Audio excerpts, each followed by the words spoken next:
चाहते हो? सुन लो फडणवीस, 10-15 मिनट में आ जाएंगे। सुन लो फडणवीस, अगर अल्लाह ने चाहा तो एक दिन इसी निकाब और हिजाब पहनकर एक मुसलमान औरत हिंदुस्तान की प्राइम मिनिस्टर बनेगी इंशाअल्लाह। अरे ये मुल्क किसी की जागीर नहीं है, ये मुल्क किसी की फडणवीस, अगर अल्लाह ने चाहा तो एक दिन इसी निकाब और हिजाब पहनकर एक मुसलमान औरत हिंदुस्तान की प्राइम मिनिस्टर बनेगी इंशाअल्लाह। अरे ये मुल्क किसी की जागीर नहीं है। अरे जिस निकाब और हिजाब से तुम लोगों को दुश्मनी है, जो नीतीश कुमार ने हमारी एक बहन का निकाब खींचा, और जिस निकाब और हिजाब को तुम लोग जलील करना चाहते हो, सुन लो फडणवीस, 10-15 मिनट में आ जाएंगे। सुन लो फडणवीस, अगर अल्लाह ने चाहा तो एक दिन इसी निकाब और हिजाब पहनकर एक मुसलमान औरत हिंदुस्तान की प्राइम मिनिस्टर बनेगी इंशाअल्लाह। अरे ये मुल्क किसी की जागीर नहीं है, ये मुल्क किसी की बेचना है, सब बेचना है। सर आप कह रहे हैं कि दरअसल ये जो जहर फैला रहे हैं नफरत, देखिए बीजेपी तो फिर जीत भी तो रही है। आज देखिए बीएमसी का चुनाव, आज भी जीत गया वो। भाई ऐसा है कि जितना पैसा आज भाजपा लेके बैठी है ना, किसी एक आवारा भीख मांगने वाले को भी बिठा दोगे ना, तो वो भी जोड़ तोड़ करके खरीद फरोख्त करके सरकार बना लेगा। खरीद फरोख्त करने वाले को दल्ला बोला जाता है, खरीद फरोख्त करने वाला चाणक्य नहीं होता है। कौन है दल्ला? अब आप बताओ कौन है जो खुद को चाणक्य कहता है? खरीद फरोख्त करने वाला तो दलाल ही होता है। हम तो ये जानते हैं अच्छी तरह, बाकी देश की जनता है, आप सब वीडियो में देख रहे हैं, कमेंट में जवाब देंगे ना कि कौन है दलाल। से बीजेपी जीत रही है। पैसा, धन बल, बाहुबल, ईडी का प्रयोग किया जा रहा है। आज मेरे पास दे दो ईडी, और कल से भाजपा अगला चुनाव जीत के दिखा दे। और ये जो आज हो रहा है ना, ये सब चीजें तो वाराणसी के चुनाव में 2024 में मैंने एक्सपोज कर दी थी। जब श्याम रंगीला मेरे साथ थे, मैंने एक एक चीज को एक्सपोज किया था कि जिस तरीके से धांधली हो रही है। आने वाले समय में आप इलेक्शन प्रक्रिया तो दूर की बात है, आप नॉमिनेशन फॉर्म भी नहीं भर पाएंगे। मैं इसी भारत की बात कर रहा हूं, और वो बातें जो उस वक्त कही गई थी, आज वो बातें लगभग पूरी तरीके से सच साबित हो रही है। जैसे हिंदू राष्ट्र को बनाने की बात को आप बकलोल या अंधभक्त कह रहे हैं, उसी के बदले महाराष्ट्र में जीती अभी बीएमसी चुनाव। देखिए क्या हुआ है उसके अंदर, क्या हो रहा है, आप खुद देखो ना कि जिस तरीके से वोटर्स को रोका जा रहा है। वो जिस एरिया में किसी धर्म के बहुल्य वोटर होते हैं, तो उनको टारगेट किया जा रहा है। डमी वोट, फर्जी वोटें बनाई जा रही हैं, ईवीएम को हैक किया जा रहा है, ईवीएम की चोरी की जा रही है। ट्रांसपेरेंसी कहाँ है?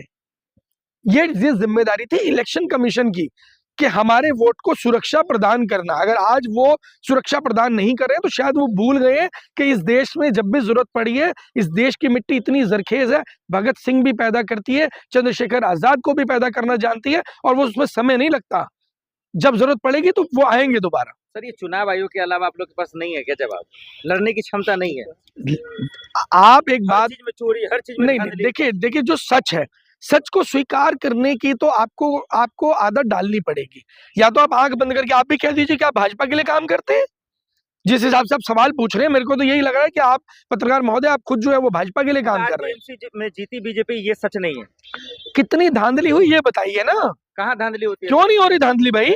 आपके सामने जो लोकसभा चुनाव थे, लोकसभा चुनाव के अंदर कितनी ऐसी सीटों के ऊपर हमने इंदौर की सीट का एक्सपोज किया, गांधीनगर सीट को एक्सपोज किया, जहां पर कैंडिडेट्स को धमकाया जा रहा था, उनको पैसे दिए जा रहे थे, उनसे पर्चे विड्रॉल करवाए जा रहे थे। महाराष्ट्र में आप आज की बात कर रहे हैं, जो 15 दिन पहले रिजल्ट आया था, उसमें क्या हुआ था? अनअपोज्ड बीजेपी कैसे आ गई थी भाई?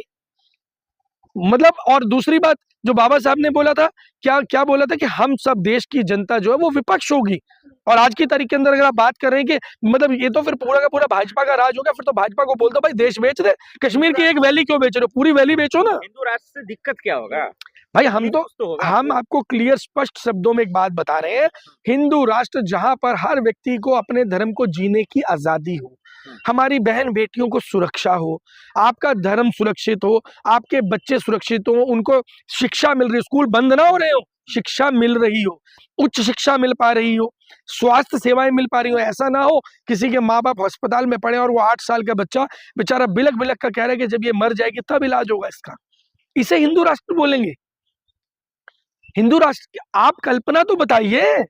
आपकी अगर कल्पना, ये हिंदू राष्ट्र का कॉल अगर गलत होता तो फिर बीजेपी आरएसएस को इतने लोग चाहते क्यों? ये अरे सवाल है ना। भाई चाहने की बात अलग होती है। कहते हैं कि जिस चीज का, आप यहाँ पे एक ढोल वाला बुला लो, आप 50 लोग जितना मर्जी शोर करते रहो, उस ढोल की आवाज आपके शोर से ज्यादा होगी, और सभी लोग यहाँ से 200 मीटर 300 मीटर दूर तक जो लोग बैठे होंगे उनको आपकी आवाज नहीं आ रही होगी, उन्हें उस ढोल की आवाज आ रही होगी। और यही काम भारतीय जनता पार्टी कर रही है, और ये राजनीति में रणनीति है, ये राजनीति में रणनीति है। आज इनका दांव लगा हुआ है, लेकिन आज मैं आपको बता देता हूं, आज आप रील उठाकर देखिए, सोशल मीडिया उठाकर देखिए, न्यूज उठाकर देखिए, हर जगह चारों तरफ से जो विरोध के स्वर उठ रहे हैं, इतने ज्यादा आज के टाइम में सरकार डरी हुई है कि 14 साल के बच्चे पे एफआईआर कर रही है। ये इसीलिए की जा रही है क्योंकि आज उनके ढोल की आवाज कमजोर पड़ती दिख रही है। लेकिन ये वो सही समय है जब आपको सबको मिलकर के, हम सबको मिलकर के अपनी आवाज को और बुलंद करने की जरूरत है। अब कमजोर नहीं पड़ना है, अब गिरना नहीं है, अब डरना नहीं है। फडणवीस, अगर अल्लाह ने चाहा तो एक दिन इसी निकाब और हिजाब पहनकर एक मुसलमान औरत हिंदुस्तान की प्राइम मिनिस्टर बनेगी इंशाअल्लाह। अरे ये मुल्क किसी की जागीर नहीं है। अरे जिस निकाब और हिजाब से तुम लोगों को दुश्मनी है, जो नीतीश कुमार ने हमारी एक बहन का निकाब खींचा, और जिस निकाब और हिजाब को तुम लोग जलील करना चाहते हो, सुन लो फडणवीस, सुन लो फडणवीस, अगर अल्लाह ने चाहा तो एक दिन इसी निकाब और हिजाब पहनकर एक मुसलमान औरत